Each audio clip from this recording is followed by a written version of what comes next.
Amélioration des conditions de vie des enfants de l'orphelinat Khalil Ibn Walid d'Abobo. L'orphelinat peut accueillir aujourd'hui plus de 100 pensionnaires. Coût des travaux pour la réhabilitation de l'édifice à 78 millions de francs CFA. Et puis le prince Philippe, l'époux de la reine d'Angleterre, est décédé aujourd'hui au château de Windsor, quelques semaines seulement après une hospitalisation d'un mois à Londres pour une infection et un problème cardiaque préexistant. Bonsoir et bienvenue dans le journal. Les enfants de l'orphelinat Khalil Ibn Walid pourront désormais vivre décemment et étudier dans un cadre idéal. L'ONG Solid Action vient de doter ce centre d'accueil pour enfants démunis d'un bâtiment R+2. Situé dans la commune d'Abobo au quartier Bokabo, il est composé de 6 dortoirs pour 54 lits, un réfectoire et 4 salles de classe. L'orphelinat peut accueillir aujourd'hui plus de 100 pensionnaires. Coût des travaux pour la réhabilitation de l'orphelinat, 78 millions de francs CFA. Le reportage de Nousangaré commenté par Alassane Drabo. Abdoulaye est un homme heureux. Pensionnaire à l'orphelinat Khalil Ibn Walid d'Abobo, il pourra désormais dormir dans un cadre idéal. Je suis très content parce que ça va nous permettre de bien dormir et de bien étudier. Comme Abdoulaye, les 81 pensionnaires de cet orphelinat ne dormiront plus à même le sol. Leur centre d'accueil vient d'être doté d'un bâtiment R+2. Composé de 6 dortoirs pour 54 lits, un réfectoire et 4 salles de classe, l'orphelinat peut accueillir aujourd'hui plus de 100 pensionnaires. En 2018, lorsque nous avons entendu parler de l'orphelinat et que nous sommes venus en visite, les enfants vivaient dans des conditions très difficiles. C'était le rez-de-chaussée, un mur monté seulement que sur le sol, qui n'avait pas de fondation.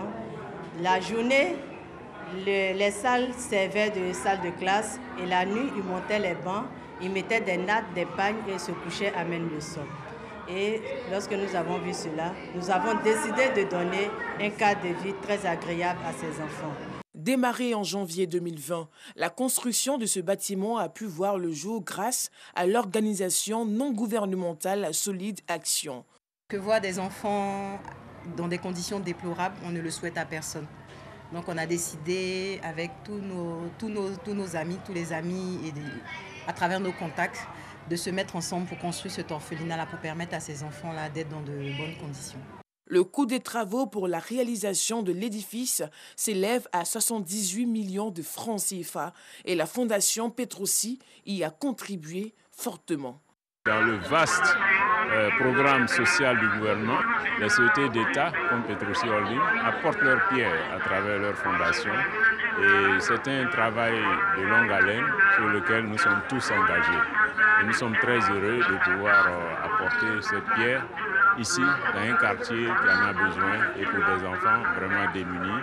Situé à Abobo Bokabo, l'orphelinat, qui affiche aujourd'hui un nouveau visage, existe depuis 2009. Dans ce centre d'accueil, l'âge des pensionnaires varie entre 1 et 16 ans.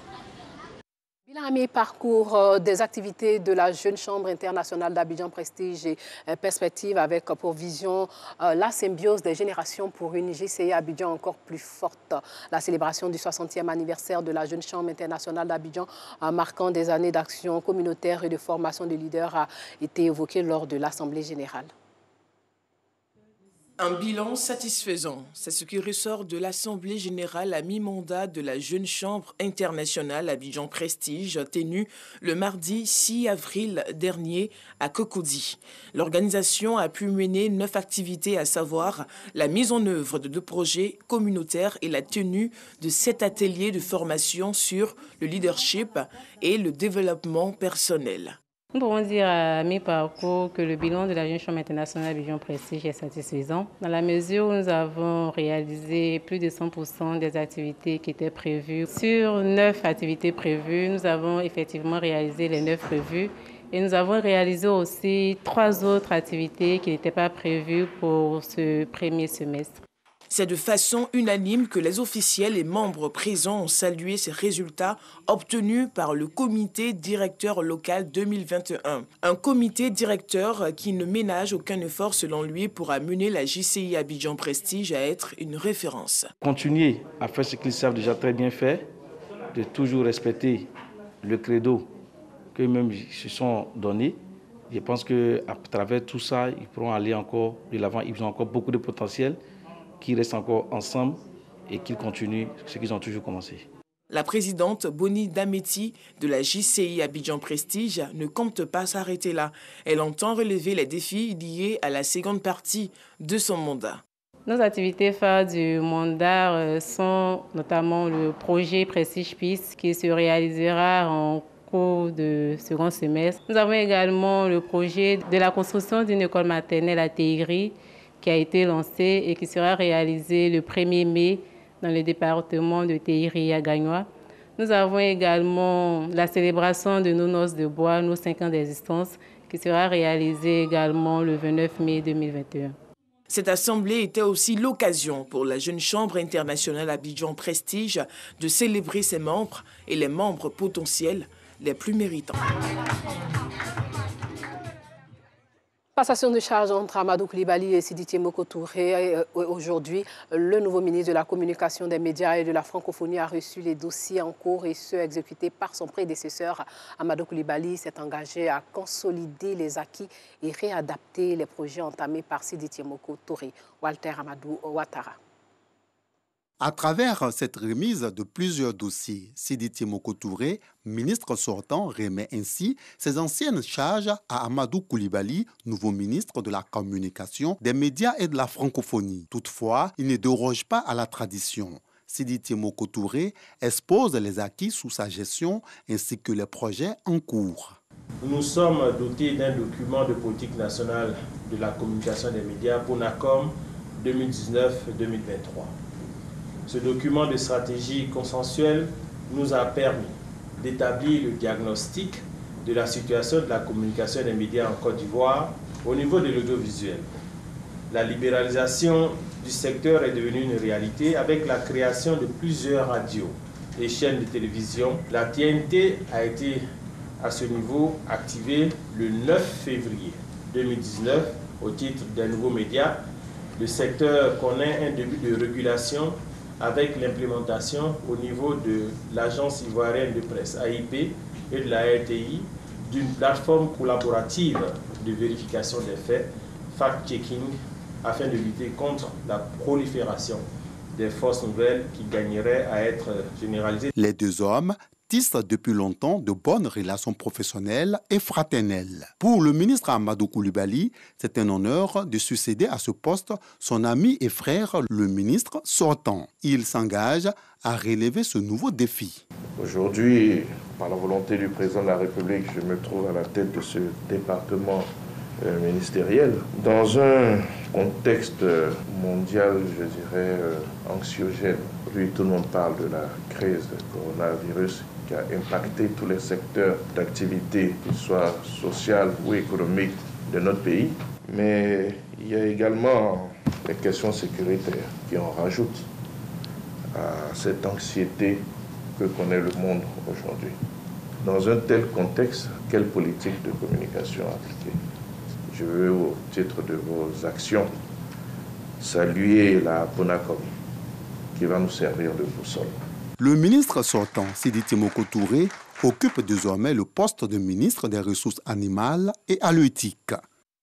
Parlons éducation. Le nombre de grossesses en milieu scolaire est passé de 390 cas de 2017 à 2018 à 442 en 2018-2019, soit une hausse de plus de 13% selon le rapport statistique de l'annuaire 2018-2019. À San Pedro, 125 cas de grossesse en milieu scolaire sont répertoriés cette année. Les organisations de la société civile tirent la sonnette d'alarme d'une campagne de sensibilisation de l'ONG Africa Women Hope à l'intention des élèves au centre Rotary de la ville balnéaire avec pour credo, 0 grossesse en milieu scolaire. La ville de San Pedro enregistre 125 cas de grossesse précoce en milieu scolaire de septembre 2020 à janvier 2021. Un chiffre alarmant qui interpelle les organisations de la société civile et les autorités de la ville. L'ONG Africa Women Up y a organisé une campagne de sensibilisation afin de faire prendre conscience aux jeunes filles des risques graves liés aux grossesses précoces. Je demande aux parents d'élèves de nous aider véritablement en multipliant des conseils auprès de leurs enfants. L'école est la base de toute formation. nous profitons de cette occasion pour dire aux parrains de continuer à nous accompagner pour cette cause noble afin d'atteindre notre objectif, celui de 0% de grossesse précoce en milieu scolaire. Sous le thème « Zéro grossesse en milieu scolaire et zéro conflit mère-enfant », cette campagne a enregistré à chacune des étapes la présence d'autorités politiques, administratives et coutumières de la ville de San Pedro. Ici, Félix Anoblé, député maire de la circonscription et parrain de la campagne, prodigue de sages conseils à ses filleuls. Il y a un temps pour rentrer dans la vie active, sauter les étapes. Très souvent, quand on saute dans l'inconnu, on se retrouve dans le désert. Rien n'est pressé. Rien n'est pressé. Il faut vous éloigner de la sexualité. Qu'elle soit maîtrisée ou pas, c'est pas pour vous. Merci à l'ONG pour ses initiatives et de toujours continuer dans cette voie afin de continuer à sensibiliser les enfants de la Côte d'Ivoire. La campagne de sensibilisation des jeunes filles de San Pedro sur les dangers liés aux grossesses précoces s'est achevée par une remise de kits scolaires et de vivres aux parents d'élèves. L'hygiène intime, l'ensemble des gestes du quotidien qui permettent de prévenir les infections liées aux micro-organismes comme des bactéries, des virus, des parasites ou encore des champignons microscopiques au cœur d'une rencontre. L'idée, sensibiliser les femmes au développement personnel. Ido Georgette. Sensibiliser les jeunes filles et les femmes sur le développement personnel et l'hygiène intime, c'est l'objectif de cette conférence de presse. Une initiative de Belle Jones, infirmière camerounaise et experte en hygiène intime. Cette conférence, qui se tient en prélude à la tournée Turn On Beauty in You, c'est-à-dire Rallume la beauté en toi, vise également à entretenir les femmes sur l'importance d'une bonne hygiène intime. Il fallait briser ce dont on appelle tabou et bien sûr éduquer la jeune génération et apporter, sensibiliser, dirais-je, la jeune génération et apporter autant d'informations que possible. Plus de 700 personnes sont attendues à cette première édition qui démarre ce samedi 10 avril. Occasion pour Belle Jones de lancer un appel aux populations ivoiriennes. Mes reines, si vous m'écoutez, il faut être là. Vous n'allez pas le regretter. Il est temps de changer, il est temps de se lancer, il est temps de réaliser, il est temps de s'entraider et de s'aimer. Je vous ai dit, je ne parlerai pas que d'hygiène intime, je parlerai d'estime de soi, d'entrepreneuriat, de mindset. Après la Côte d'Ivoire, la tournée Turn On Beauty in You, Rallume la beauté en toi, se fera dans les pays de la sous-région, notamment le Bénin et le Burkina Faso. Une note triste à présent, sachez que Bamba Souleymane, le préfet d'Abidjan, est décédé aujourd'hui. Il était précédemment préfet de région d'Undi, préfet hors grade, et avait été nommé préfet d'Abidjan le 6 janvier dernier après la démission de son prédécesseur Vincent Toby. Hors de chez nous, 38 anciens membres du groupe djihadiste Boko Haram ont achevé jeudi dans le sud-est du Niger, proche du Nigeria, un programme de déradicalisation et de formation professionnelle. Une cérémonie officielle marquant la fin de cette formation des 38 ex-combattants de Boko Haram, dont 3 femmes, s'est déroulée à Goudoumaria, une localité qui abrite un centre de repentis depuis 2017. Ces repentis en fin de formation ont reçu chacun des outils pour monter leur propre atelier en mécanique, plomberie, menuiserie, couture ou soudure. En plus de la formation professionnelle, ils ont reçu une formation religieuse sur la pratique de l'islam modéré. Et pour prouver qu'ils ne verseront plus dans la violence, les repentis ont collectivement prêté serment sur le Coran. Boko Haram et l'État islamique en Afrique de l'Ouest, Iswad, branche dissidente de Boko Haram, ont revendiqué de nombreuses attaques meurtrières depuis 2015 contre des cibles militaires et civiles dans la région de Difa, riveraine du lac Tchad, où les djihadistes ont établi des bases sur des îlots marécageux à la frontière entre le Nigeria, le Tchad, le Niger et le Cameroun. Et puis des affrontements entre Amhara et Oromo, les 2 plus grands groupes ethniques d'Éthiopie, ont fait plus de 300 morts le mois dernier, marquant un nouveau pic de violence avant les élections prévues en juin prochain. Ces violences ont commencé le 19 mars et se sont déroulées dans 2 zones de la région Amhara qui est majoritairement peuplée par le groupe ethnique du même nom, le 2e plus important d'Éthiopie, mais l'une des parties touchées par les violences. La zone spéciale d'Oromo est peuplée principalement d'Oromo, ethnie la plus nombreuse du pays. Et pour finir, sachez que le prince Philippe, l'époux de la reine d'Angleterre, est décédé aujourd'hui.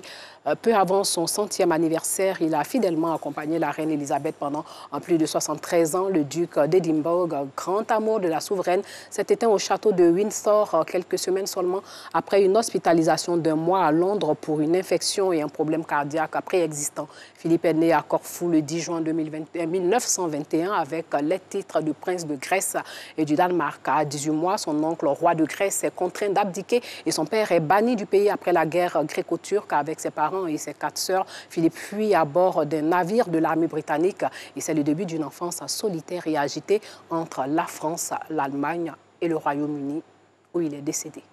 Voilà, c'est tout pour ce soir. Merci de nous avoir suivis. Portez-vous bien.